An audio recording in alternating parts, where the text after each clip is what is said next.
গর্ভবতী মায়ের শুয়ে থাকার ধরন তার পেটের বাচ্চার মৃত্যুর কারণ হতে পারে। গর্ভাবস্থায় মা সঠিকভাবে না শুলে এটি বাচ্চার জন্য বেশ বিপজ্জনক।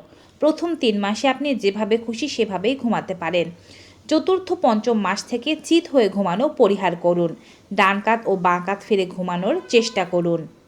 তবে পঞ্চম মাস থেকে চেষ্টা করবেন বাঁ কাত ফিরে অতিরিক্ত সময় ঘুমাতে, ডান কাত ফিরে কম ঘুমাতে।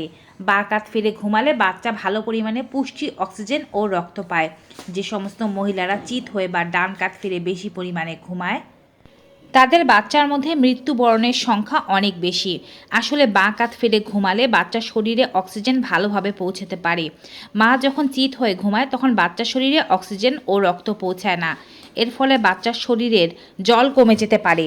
এবং যদি ডান কাত ফিরে ঘুমান তবেও একটি বিশেষ রোগ চাপা পড়ে যাওয়ার কারণে এমনটি হয়। তাই চেষ্টা করবেন বাঁ কাত ফিরে ঘুমাতে।